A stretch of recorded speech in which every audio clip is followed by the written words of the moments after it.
Right. So we look at the high level overview of Bhagavad Gita in a nutshell in few minutes. And yeah, so this Bhagavad Gita, what is Bhagavad Gita? Bhagavad Gita is the essence of all Vedic literatures. All Vedic literatures. It's not so easy for anyone to go through all these Vedic literatures and learn, understand. So Krishna has given to us in a concise format within 700 shlokas from all the Vedic literatures. He gave the essence of all Vedic literatures. Krishna spoke about various subject matters. About the soul. Who are we? Are we body or soul? Who is God? Does God exist? Who can be God? What is the role of God in this existence? Prakriti, this material nature. What is this material nature we are living in? Is this what I see through my eyes or through telescope? Is this what the existence is? Or is there anything bigger than this? Scientists are also trying to figure out what is this existence? And the time. What is this time? There is a past time. We have been in the past time. And from the 6:30 onwards, the time is changing. Every day's time is changing. We are aging every day. Whatever is created is getting deteriorated every day because of this time factor. And karma. So some people are really happy. Some people are really struggling. Sometimes bad things happen to good people. Some kind of people, they never committed any sin, but they have to go through suffering. Why is that? What is the answer for that? So all the answers can be seen in Bhagavad Gita. Krishna explains everything about all these aspects, all these matters. Jiva, Ishvara, Prakriti, Kala, Karma. And more importantly, Krishna teaches various practices of yoga. Karma yoga, Dhyana yoga, Ashtanga yoga, Bhakti yoga. In the first 6 chapters, Krishna talks about Karma yoga. So that is all about how to live in this world, how to work in this world. Arjuna on the battlefield, he was in great agony. He was confused about his duty. He was confused about his dharma. We are in the battlefield every day. Every day. We go through many situations. So how to deal while living in this world, while working in this world? What should be our mindset? How can we happily work and joyfully work in this world? Krishna reveals all those things in these first 6 chapters. So let's look at this Karma Yoga. One may have this question, is Karma Yoga for me? Is it really applicable for me? If we have, these are the set of questions one need to ask. It's not to offend anyone, but these are the things we go through. Either we go through or we see others go through. So as per scriptures, it is said that, okay, if you are going through these situations, then yes, Karma Yoga is definitely for me. Okay, so let's look at this. I'm not happy with my daily work. I hate my job. I hate when work comes along my way. I'm in great anxiety while doing my work. I'm always anxious about the results of my work, whether it will be successful or failure. I can't tolerate failures in my work. When there are failures in my work, I cannot take it. I want everyone to appreciate me for the work I did. I will take credit for all my work and others' work. I hanker for recognition. I must succeed. Only I must succeed in all my endeavors. I'm anxious or worried about my reputation. I envy others' success, fame, or reputation. So, right? So these are the things. Either it happens to us or we see in others certain situations, right? We go through this. Yes, Karma Yoga is definitely for us. So because of these, while working, we go through these things, right? And there is so much disturbance in our mind. We cannot focus while working, always worried about past or future. And we are repeatedly tormented by these negative emotions, pulled and propelled by this Maya. So Krishna says there is a solve for you. That is, you work like a yogi. How to work like a yogi? So Krishna says, Arjuna, for every one of us, whatever you do, you keep Krishna in center, God in center. Work, any work, for the pleasure of the Lord, without expectation of a result. Be neutral to success or failure, but put 100% of your effort in the work. And do not get attached to success. When success comes, do not get attached. It's because of me only it happened. When failure happens, don't lament. Be neutral. Attribute it to the God. When success happens, attribute it to the God. So that way, if a person works in this consciousness, one can happily work. One can happily work and joyfully work. Work is not a problem. And we are not pulled by these negative emotions or ahankara or mamakara. So what happens if a person works like a yogi? He will be coming out of this I and my zone. We are always in this I and my zone. We'll be coming out of I and my zone, and we can happily work and have a pure state of mind. So Krishna emphasizes about working with proper mindset. Arjuna wants to relinquish his job profile. He wants to run away. Krishna says, you don't have to run away. Don't change your job profile.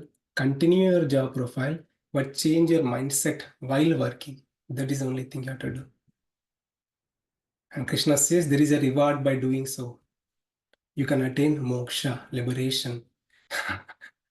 You can attain purification of mind. You can attain liberation. When you have purification of mind, you can sit and meditate and concentrate on yourself, Atma or Paramatma, and you can meditate. By such meditation, you have pure control of your mind and senses, and you can attain a state of immortality. You can break the cycle of birth and death. You can attain the state of a liberated soul. That is Ashtanga Yoga process. Krishna spoke about that in 6th chapter. But it is quite hard. It is quite hard to control the mind, control the senses. Wherever mind goes, Krishna says, pull it back, pull it back, focus on yourself. It is hard. Arjuna also said that I can control the wind, but I cannot control mind. This is so hard for me, Krishna. Krishna says you practice. It is easy, you got to practice. It's not hard, you have to practice. But the process of Ashtanga Yoga is a strenuous work. It takes many, many years or lifetimes to attain perfection through the path of Ashtanga Yoga. But Bhakti Yoga is so simple and easy. This is another path. The path of Ashtanga Yoga or the path of Bhakti Yoga. One can take the path of Bhakti Yoga. It's so easy to practice, easy to attain perfection. So if I need to practice Bhakti Yoga, I need to know more about what is that, how to do that, who should be my object of meditation. So this bhakti, so-called bhakti, is not new to us. The devotion, bhakti means devotion or love, it's not new to us. We have these so-called loving emotions. We show these loving emotions to the people we think this belongs to me, right? I have a child. This child belongs to me. It is because I think it is my child, I love that child. I take care of that child. Hmm? I have loving emotions towards my child. Same thing with our father. Hmm? This is my father. I want to be with my father. I want to serve my father. We have this uh, inherent quality within us, the so-called bhakti, love or devotion. The same love, devotion we have towards the people, Krishna is saying, same thing, you show it to me. You fix your mind, have your loving emotions towards me.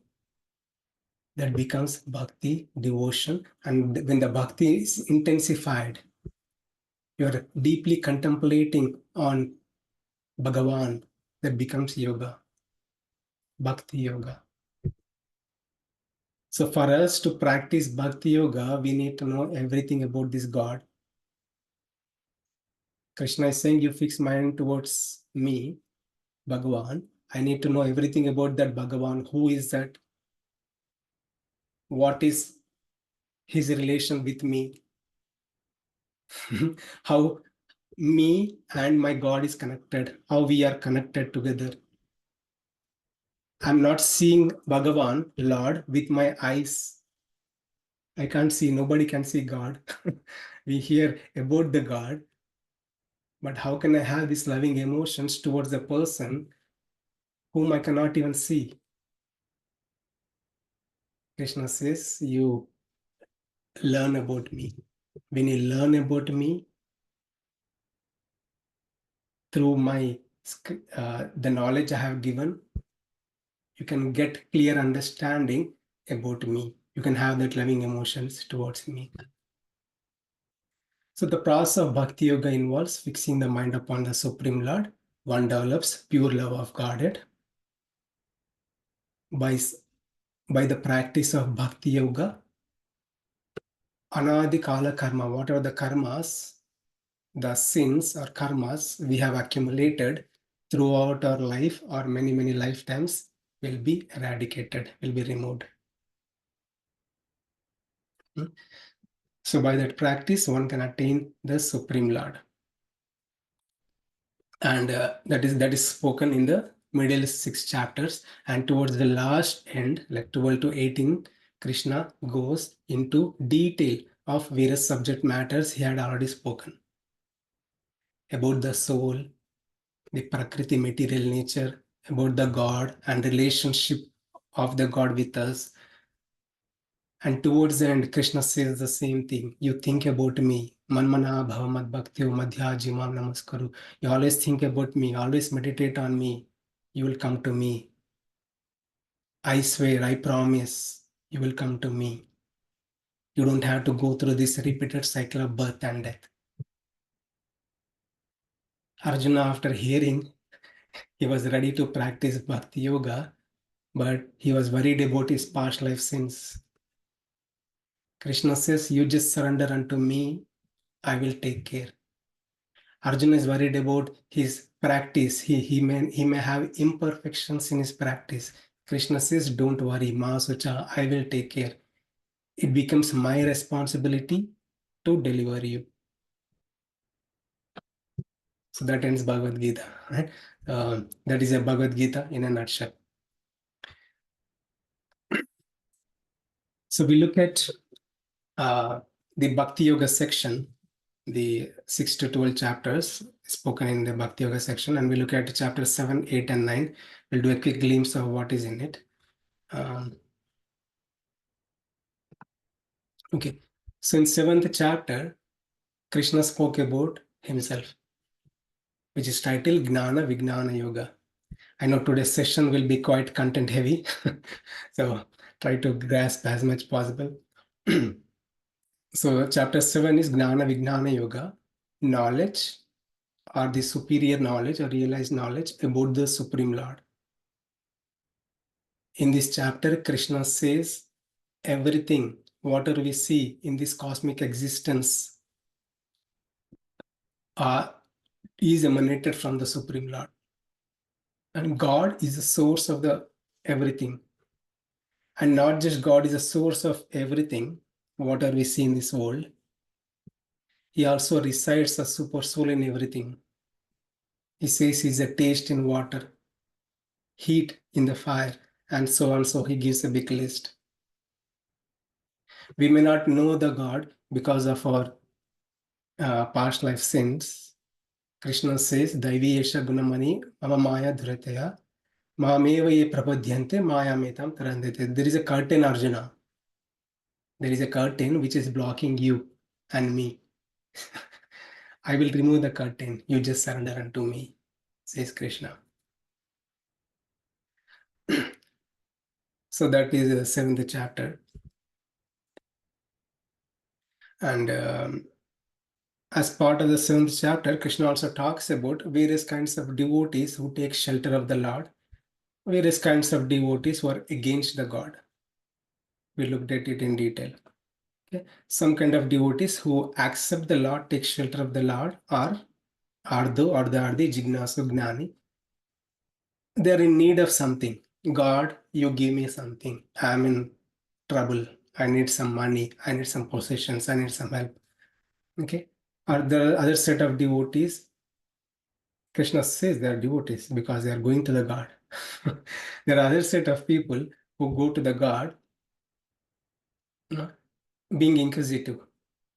They're becoming inquisitive and trying to learn about the God. Who is this God? What is this soul about? What is this Prakriti? I want to know. In short, I want to know Bhagavad Gita. What is it? Right? One becomes inquisitive. That is second stage. There is a stage called Gnani. One gains the knowledge of Bhagavad Gita, various tattvas, and tries to go to the Lord out of pure love and devotion. Krishna says, I like that person. If a person comes to me with pure love and devotion, I like that person. And Krishna also says, all are magnanimous. All are so generous. I love everybody. Even if a person coming to me for wealth or solving the problems, no problem. I still love them. Okay, so for those people, Krishna says, there's a continuation of 8th chapter. Krishna says towards the end of 7th chapter, Arjuna, even if at the time of death, you always think about me, even if at the time of death, if you can think about me, you will come to me. Prayana Kala Smarana, Antima Smriti. Arjuna asks us, what is that? Can you tell me how can I do that? Last minute remembrance unto you. Then Krishna speaks about in the 8th chapter, Antakhale chamameva smaran mukta kalevaram. Arjuna, if you can think about me, contemplate on me and leave your body, if you can do that, you'll attain me. You'll attain my nature. You'll attain my nature. But conversely, if you don't think about me, if you think about something else, if you think about your wife, if you think about your children, or if you think about a pet, whatever is in your state of mind, you'll attain the same nature. If a person thinks about his pet, he will become a pet. He'll become a pet for others, right? So that's the thing. That's what Krishna says. The last minute remembrance is important. So Krishna, you are asking me to remember you at the during my last minutes before leaving the body. How can I do that? I have many things to think about. I have my family. I need to work from 8 a.m. to 8 p.m. I need to take care of my children. I need to take them to the park. I need to play with them. Otherwise, they're watching screens. I need to keep them busy. and I have so many responsibilities in my life. I don't have time to think about you. We all have this common problem, right? Everybody says, I can't meditate on the God. I don't have time for the God. Krishna uses a beautiful verse in this 8th chapter. Krishna says, Tasmat sarveshu kaleshu ma manusmara yudhacha. That is for Arjuna. For us, Tasmat sarveshu kaleshu. In all your circumstances, in all your situations, you think about me and do your duty. If you are taking care of your child, you think that you are doing a service to me. If you're taking care of your work to earn money, think that you're doing for me. Always bring me into your consciousness. If you can do that, it is possible to think about me, to develop loving emotions towards me.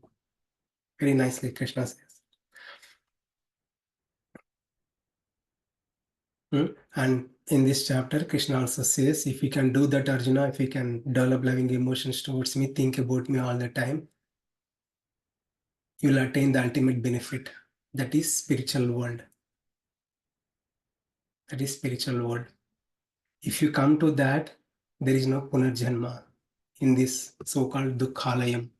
Krishna says this material universe, this universe or other universes in the material realm, if a soul goes through this or traverses into this material realm, even if soul goes to the Brahma Loka, the place of Brahma or the place of Indra or anywhere, if the soul goes, wherever the soul goes, soul has to return, take birth again in the animal species or in the human species or a god species or a demon species or many species. Soul has to go through this repeated cycle of birth and death, suffering.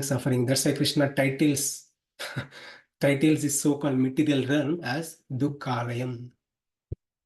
Alayam means a place.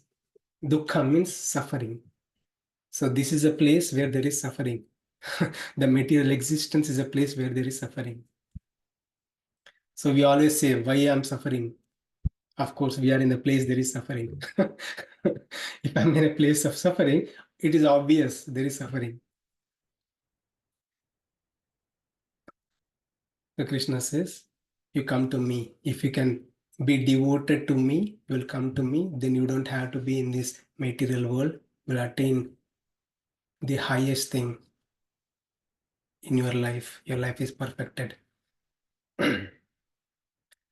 So what you do develop Ananya Bhakti, unalloyed devotion, pure devotion. Krishna is driving people towards him to develop pure devotion.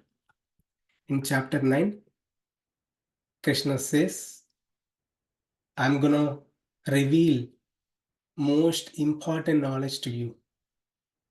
This is the king of all knowledge. This is the secret of all secrets. Having learned that, you will attain me.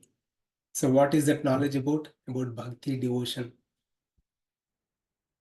So Krishna talks about his greatness and glories of this bhakti.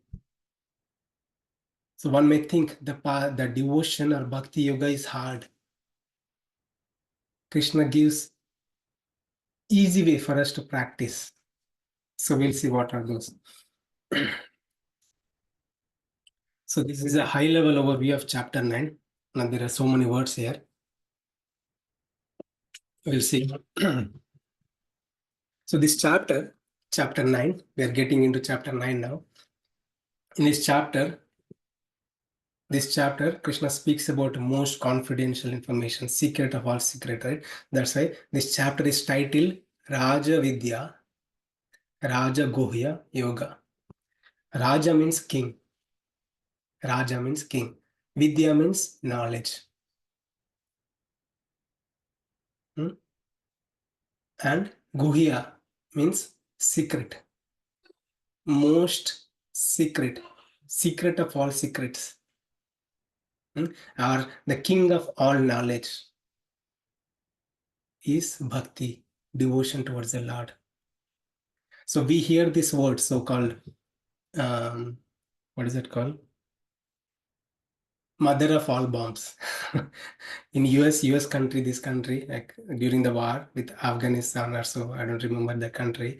So there is a bomb, it's called Mother of all bomb, MOAB. MOAB, Mother of all bombs. So they drop that bomb in other country, right? So why do we say a bomb to be mother of all bombs or king of all bombs, father of all bombs? Because there is nothing superior to that. There is nothing superior to that. There is no bomb superior to that bomb. That's why that bomb is called mother of all bombs. That's what Krishna is also saying. There is no knowledge superior to this knowledge. If we go and thoroughly study Vedic literatures, all the Upanishads, all the Vedas, and all the Puranas, this is a message. Bhakti or devotional service to the Lord is an easy way to attain the Lord. That is why this is a king of all knowledge. Bhakti towards the Lord is a king of all knowledge. And bhakti towards the Lord is a secret of all secrets. It is not, it is because of Acharya's mercy, it is revealed to everybody. Otherwise, if you go to previous ages, yuga cycles, it is not something which is easily given. We are really fortunate, at least to be in Kali Yuga, where the great acharyas like Shankaracharya, Ramanujacharya, Prabhupada, all the great acharyas, they have distributed freely. They given this secret to everybody. The problem is if the secret is shared with everybody, it's no more a secret, or we don't have proper inclination towards it. If we strive hard to know the secret, if you work like 100 days or 100 years to know the secret, then we have value for that. But if you know the secret which is easily available, we may not have the value for it. But by gaining the knowledge, we'll develop that value towards how important, how valuable bhakti or devotion towards the Lord is. Okay. So Krishna glorifies this knowledge of Bhakti Yoga. Krishna says, Arjuna, I am revealing to you this knowledge because you are so dear to me. You are never envious of me. You are non-envious. Anasuyavit pravakshami anasuyavi. You are not envious of me. You're accepting me. What is envy? Like, why would anyone be envious of God? Here Arjuna is patiently listening from the past 8 chapters, and he accepted Krishna to be his superior. He knew Krishna is God. So that is why Krishna is saying, you have accepted me, you have faith in my teachings. That is why I'm revealing to you most important secret, most important knowledge. This knowledge is Raja Vidya Raja Guhyam. It is so pure. Pavitram idam uttamam. It is pure and it is the highest knowledge. When you attain this knowledge of bhakti or bhakti yoga, you can attain the highest perfection of your human life.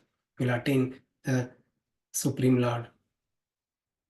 And this Pratyakshavagram Ganyam Susukam Kartam Aveyam. In the verse number 2, Krishna says, this practice of bhakti yoga is easy peasy. Easy peasy mac and cheese, will say, right? Easy peasy. Susukam, you can easily practice. Kartum Avyayam, you can easily practice. You don't have to struggle hard. You don't have to stand on one leg. There are other practices. It is said like yogi has to stand on one leg, stand on feet, or stand on two, and fast for many years to gain the knowledge, Atma Gnana or Paramatma Sakshakara. It is so hard. Even that yogi, after doing so much strenuous exercises, he still has to practice bhakti. Krishna is saying this so-called bhakti, you can practice from the day one itself. You don't have to go through this strenuous effort of controlling mind senses. You just be devoted to me. Avyayam, it is eternal.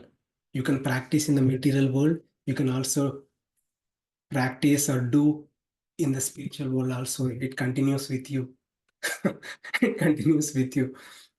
And even if you are not perfected, it is with you. This knowledge is not going to go away.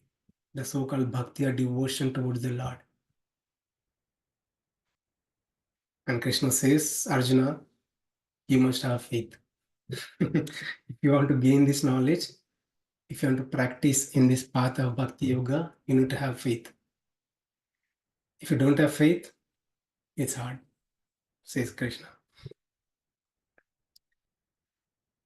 And Krishna says, for a person who is faithless, not accepting the God, that person has to go through difficulties. He has to go through this repeated cycle of birth and death. And Krishna continues from 9.4 to 9.10. Krishna says about himself. Again, he speaks about himself. He spoke about himself in the seventh chapter, basically. And he continues, gives further details so that Arjuna or all of us to know the greatness of the Supreme Lord. Mayi tatamidam sarvam jagat avyakta murtina says Krishna is all pervaded. Krishna is speaking about his greatness. He is in entire cosmic existence. Whatever we see in this world, God is present. If I see a phone, tablet, my laptop, anything existing in this world is because of presence of Lord. God is sustaining it and making sure things exist and things function. And Krishna also says, these are my energies. I as a Lord, create it and destroy it. With my own free will, I bring it into existence, entire cosmic existence, including all living beings at the time of Brahma's life. And towards the end of Brahma's life, I annihilate everything. I annihilate everything. And Krishna also says, I'm doing this work, but my work will not bind me. And Krishna also says, Maya Dakshina Prakriti, entire cosmic existence, even though I reside in them, they all depend on me to sustain, but I don't depend on them.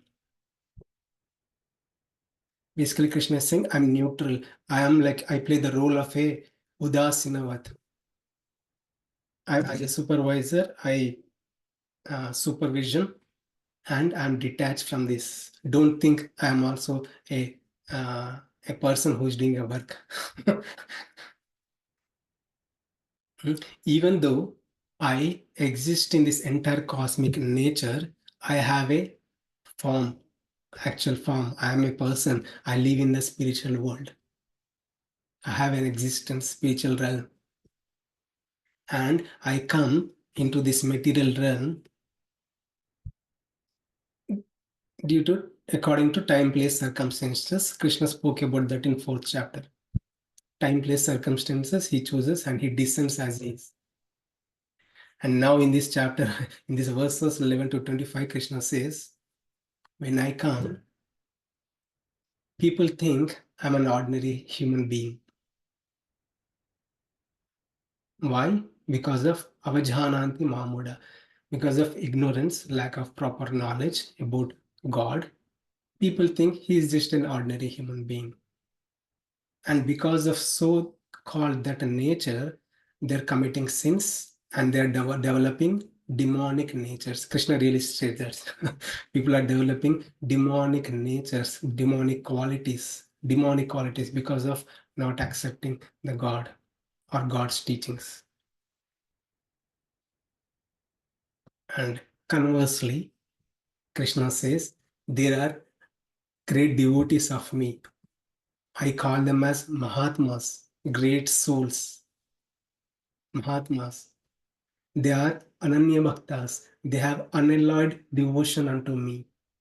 They always think about me. They accept my teaching. When I come in this human form, they accept me. They worship me. They want to see me. They can't bear the separation from me. For that people I come. Hmm? They bhajanti ananya manaso. They have unalloyed, pure devotion towards me. What they do? Satatam kirtayanto mam. They always think about me. They always meditate on me. They always chant my glories. Nitya yukta upasate. Always 24 by 7. They're always in me, in conscious of me. Hmm? And Krishna also says they have different people have different conception about the God. Some people think the God is one, or some people think the God is many, like different branches, right? Like God become all the demigods. People have different conceptions. Krishna talks about that and clears those confusions. And Krishna clearly establishes who God is. Okay, and Krishna also says some people go to demigods for material benefits. Indra, Chandra, Varuna, they go and they fulfill their desires, and Krishna also says what are their destinations. Hmm? And finally, Krishna says in this 11 to 25 verse, there's a beautiful verse. Krishna says, Ananya chintayanto mam ejana parivipasate tesham nityavyuktanam yogakshemam vahami aham. My devotees who always think about me, who always worship me, I personally protect them. Krishna assures, I personally protect them. They belong to me. I personally take care of them. If they lack devotion to come to me, I give them what they lack. I make them Ananya Bhaktas. They just need to show inclination towards me. If they're already devoted towards me, I preserve what they have. Such a beautiful shloka. So this is Bhakti Yoga. It's everything about Bhakti. Expect Bhakti devotion in this. Okay. In the last section, in this chapter 26 to 34, Krishna talks about glories of Bhakti Yoga. Arjuna, don't think you need to sacrifice your life. It is not just for Arjuna, for all of us. We think the practice of bhakti or devotion is so hard. So hard. I can't do this. I can't attend Gita lectures. I can't go to temple or do anything. It's hard for me. People have this conception. Krishna is saying it is so easy that can help you to attain liberation. The easy peasy. Easy peasy. How easy, Krishna? Can you tell me? What should I do? Can you tell me some practices, practical examples, practical tips I can develop bhakti towards you? Krishna says, Patram Pushpam Phalam Sho, Patram Pushpam Phalam Toyam. You offer something to me. This is how you develop bhakti towards me. Patram, a leaf. One may say, what should I offer to you, Krishna? Should I offer my property? Should I offer my children? Or I have so much money in my bank? Is that all you need from me? Krishna says, no, no, no, I don't need anything from you. Whatever the minimum things, basic things you can offer to me. A leaf. Leaf is a natural resource. No one can claim that this is my leaf. It is abundantly available in the nature. One can go and pick a leaf and offer to the god. Krishna says, I accept it. And pushpam, flower. Of course, flowers we have to buy. But there are some flowers, it is not just buying, but any flowers, whatever the flower which is growing on the ground, just pick a flower. Krishna is saying, you take that flower and offer to me. This is a practice of Bhakti Yoga. If I love my father, I give some gifts to my father. I give some car to my father. This kind of loving exchange one can have. Krishna is saying, you can offer a flower to me. or you can offer a water to me.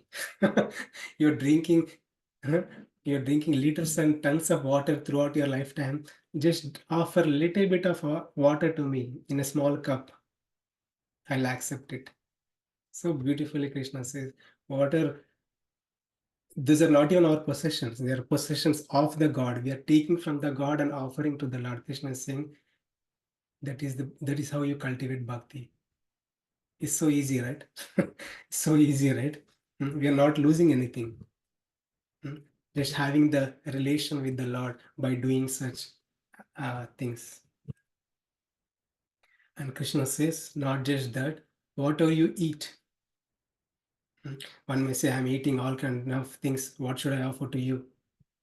I eat pizza, pasta, burger, biryani, and all kinds of meals. What is that meal I should offer to you? Are you a vegetarian, non-vegetarian, or do you eat vegan, gluten-free? Are there any? Do you have any dietary restrictions, Krishna? Krishna says, no, no, no, no, no. Whatever you think, whatever you put in your mouth, you offer to me. I will accept. I'll accept it. Whatever you cook, whatever you are eating, offer it to me and take it as like my prasada, my reminiscences. That is how you can cultivate bhakti. Krishna gives very, very nice things here. And whatever you work, my work, I should offer my work. Krishna says, yes, whatever you do, you are writing IT code, you offer it to me. If you're treating patients as a doctor, you would offer that work to me. Think like you're treating me. That's quite amazing. Krishna says, in all your activities, bring me, keep me in your life. And Krishna says, you will certainly, by these practices, you can cultivate bhakti and you can attain me. And Krishna also says, I'm equal to all. I do not discriminate people. Even if the practitioners of bhakti yoga, even they are in the beginning stage, I accept them. I make them a great devotees. They just need to show inclination towards me. That's what I need. Krishna further says, Arjuna, even the most sinful person can also attain liberation from these cycles of birth and death just by becoming devoted to me. Even the person may be most sinful, no problem, he can attain liberation. One may think like I need to take millions of births to attain liberation. No. Krishna is saying, no, no, no, no, no, no, no. Within this lifetime, you can attain liberation, moksha. So, and finally, Krishna concludes by saying, you need to do one thing for sure. What is that one thing for sure? Manmana bhava mad bhaktyo madhyajimam namaskuru. Always think about me, always offer obeisances to me, bring me in your life, you can attain me. It's so easy. Okay, so that ends the ninth chapter, and we'll go detail into this. And some verses will go really fast, some verses will spend some time to learn more. So, okay. Okay, now we'll start. This is the first verse in chapter 9. So, I'll ask someone to read. She knowledge of bhakti and realization of Krishna by non-enviousness. Shri Bhagavan Vacha idam tute guhyatamam prabhakshyami anasuyave jnanam vijnana sahitam yajnatva mokshyase shubhat.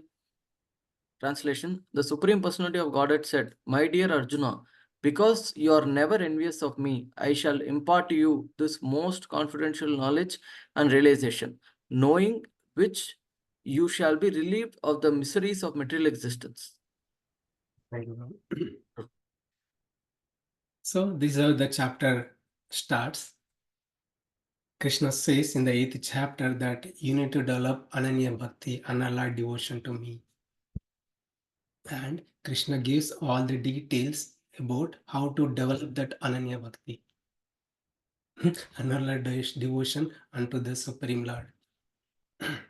And Krishna is also saying, you have a good, very wonderful quality. You have a good trait. That is, you're not envious. You're accepting me. You're accepting my teachings. You're accepting me and you have faith in me. That is why I'm going to reveal to you this most confidential knowledge. Guhya means secret, tamam, like superior, the secret of all secrets. Secret of all secrets, I'm going to give it to you. So, secret, right? Why would anyone give a secret? What are the cases a person would share his secrets to someone? It's not like everybody has their secrets, or the secrets like a password of bank or Gmail or Facebook, or secrets, the bank passwords. Nobody puts on Facebook, this is my bank password. No, even though we don't put, people are just trying to hack us and trying to do all kinds of things. But if anybody is sharing the most secret, that means they're trusting us. They're trusting us. If I'm sharing my bank password or secrets to my wife, that means I'm trusting my wife. I really trust my wife. That's why, and my wife accepts me. I have faith in her, and she has faith in me. That's why I'm giving my bank password to her. Right? The same thing Krishna is saying. I'm giving you, Arjuna, the most secret of all secrets. This is a password to come to the spiritual world. This is a password to break the cycles of birth and death. This is a password to come out of the miseries of life. The password is Bhakti, Bhakti Yoga. Because of your non-envious, you are accepting me, you have faith in me, I'm giving you this secret. Gnana Vignana Sahitam. Gnana means knowledge. Knowledge about what? The Bhakti Yoga, the Bhakti devotion. And Vignana means realized knowledge. Krishna also gives the practices to perform Bhakti Yoga. Practices to perform Bhakti Yoga. So what is the result? Yagnatva. Yagnatva means having known. When you know this, most secret, when you know my bank password, that's what Krishna is saying. When you know my bank password, the password to come to me, when you know that password, what happens? You'll be relieved from all your past sins. All the impediments which are in the path of bhakti or devotion, your false ego or your past life impressions, everything will be cleared. When you gain the knowledge about this, when you know my password, everything will be cleared. That's what Krishna is saying in this verse. Very beautiful verse. So let's look at Krishna used this word anasuya. We'll talk about some things which could apply. So what is envy? You can look at this picture. This is a smiley face. This is smileys. Everybody uses now on our phones. We use a smiley phone, smiley emoji. We put emoji, smiley emoji. There are hundreds and thousands of emojis nowadays. We don't need to write the content. We just need to pick an emoji.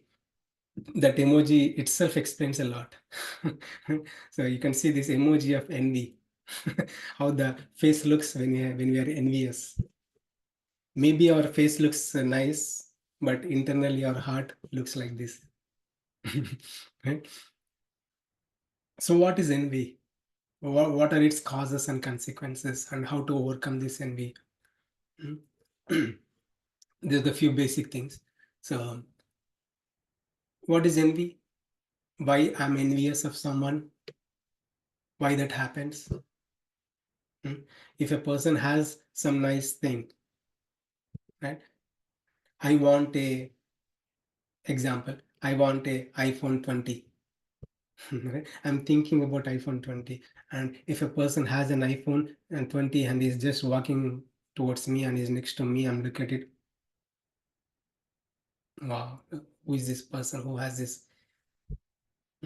And or if I want a position in my office, in my workplace, I want a position, and my colleague gets that position. I become envious of that. Or if I want a wealth and my neighbor gets that wealth, and we all know, like various cases, one would be envious of others. The so-called envy, it starts at the mind level, like senses in contact with sense objects. Like I look at through my eyes, I look at them, then this so-called emotion of envy naturally pops out. Right? And our mind says, look at that person, I want it, I want like that, I want that thing, or I want that position, or I want to be like that. It's all I. It's all about I, being us. It's all about us, right? Thinking about us. So it happens at the mind level by deeply contemplating uh, on this so-called envy, the emotion of envy. It starts at the mind level and goes to the word level. Then we'll be because of our envy, we say something bad about people, and later it goes to the physical level, right? So like we try to do physically to the person we are envious of, try to do something. So it goes at different levels. Then because of that, we are creating problem to us and also creating problem to others because of so-called envy. It starts with because of I, so-called ahankara. This is immanent in our nature, in the intrinsic property of our nature. So we have so-called ahankara, right? So we try to put us in center and we try to see, you know, I should be happy. I want to be that. I want to be like that, right? So because of that nature, one would be envious. And how to overcome envy? So envy is a natural emotion. It's not like we are all great saintly souls. Like we are not spiritual. We are the souls coming from the spiritual world. No, envy is a common emotion. It happens, but it is said by great souls that when the envy happens, it has to be carved out. It has to be cut down immediately in the mind level itself. How? Just appreciating by showing gratitude towards others. If a person is having a highest position, if I'm envious of that position of that person, I just appreciate that it is because of God. Krishna has given to that person that role or that profile or whatever that is, the possession, because of Krishna's. We are appreciating Krishna here. We are not appreciating that person, we are appreciating Krishna. Krishna has given that quality towards a person. If I'm envious of a person who sings nicely than me, I appreciate Krishna because of you. You have given that quality to that person. That's it. We are cutting this envy. We are not letting this thought of envy grow. Okay. So we will finish this at least one shloka in few minutes. So Krishna says, this is not a shloka. Yeah. So Guhya, Krishna used the word Guhya Tamam in this first shloka. Guhya means secret, Tamam means like superior or most confidential thing. So if you see the previous chapters, Krishna also spoke various confidential things. Okay, so in the chapter 2 and 3, Krishna spoke about the soul, the knowledge about Atma, what is the soul, Hmm. uh, how souls go through these cycles of birth and death, and all those things. That's all secret knowledge, the confidential knowledge, is a basic knowledge, right? Gaining the knowledge about the soul is a minimum basic knowledge. And the more confidential knowledge is the knowledge about the God. Guhyatara. Guhyatara is knowledge about the God. Krishna spoke about that in 7th and 8th chapters about the God and his God energies and what is the relation of this God with us and so on.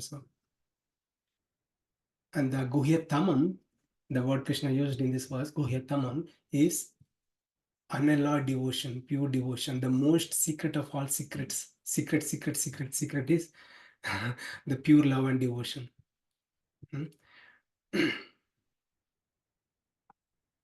Okay, so we'll end this session with this life lesson. So, life lesson or takeaway message: no matter how intelligent and qualified one is, unless one has faith and devotion, one cannot understand the secrets of Bhakti Yoga, or one cannot understand the God. So, the basic and minimum thing is one has to have his faith and accepting the Supreme Lord. Then one can easily develop devotion and easily gain the knowledge about the Lord and develop bhakti towards the Lord, develop loving emotions towards the Lord, and one can attain the Lord. Okay, so I'll stop here. Okay, so thank you all for patiently listening. I hope you have gained some knowledge. So please feel free to share your thoughts and realizations. Thank you. Hare Krishna.